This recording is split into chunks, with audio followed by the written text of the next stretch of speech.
80-year-old Lillian Grant stood in front of her garden gate, pushing it open with a steady hand and a stride that didn't waver.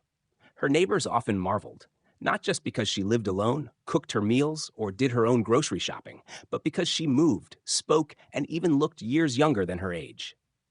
People said she was aging backward, but Lillian knew it wasn't magic.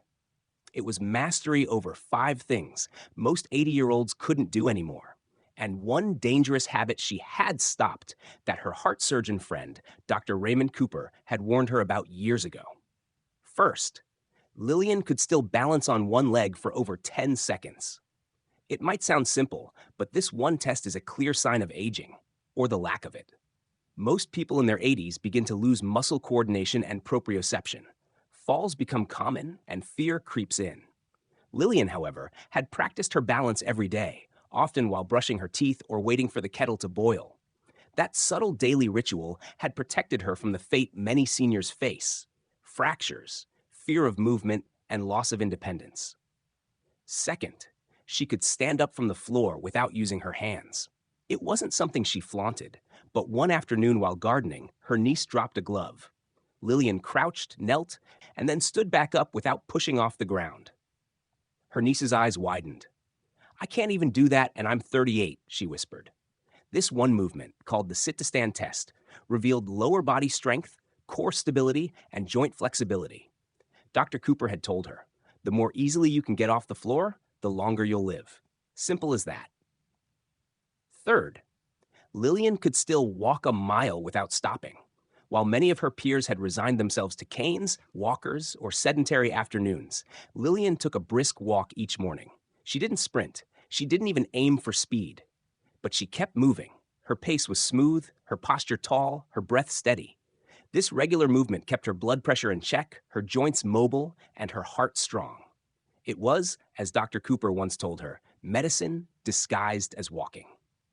Fourth, she could remember what she had for breakfast yesterday and what she planned to eat tomorrow. Cognitive sharpness was slipping in many of her friends. Misplaced names, repeated stories, forgotten appointments. But Lillian played word games, read aloud to herself, kept a journal, and learned one new thing every week. Just last month, she had figured out how to pay her bills online, without asking for help. Neuroscience supported what she practiced. Mental stimulation delayed memory loss. More importantly, she stayed socially connected, another brain booster. Her regular calls with her grandchildren kept her mind nimble and her spirit full. Fifth, she could sleep through the night and wake up feeling rested. Many of her peers complained of fragmented sleep, midnight bathroom trips, or restless limbs. Lillian had built a sanctuary in her bedroom. No TV, no phone, no late caffeine. She went to bed with a cup of warm herbal tea, read poetry by lamplight, and let her breath guide her into deep sleep. Sleep wasn't just for energy, she'd learned. It was the time when the brain flushed toxins, the heart rate settled, and cells repaired. Deep, consistent sleep was the invisible thread keeping her youthfulness stitched together. But there was one dangerous habit that Dr. Cooper had begged her and all his senior patients to stop. "Stop sitting for hours on end," he had said, practically shouting it during a community health talk. "Prolonged sitting is destroying your heart, your muscles, your mind. It is the new smoking, and at your age, it's deadly." Lillian took his words seriously. Every 30 minutes, she stood up, stretched, walked to the mailbox, watered her plants, did leg lifts while watching the news. Even during long dinners with friends, she politely excused herself to stand for a minute or two. The science was clear. Sitting too long slowed circulation, weakened the heart, tightened the hips, and contributed to obesity, diabetes, even dementia.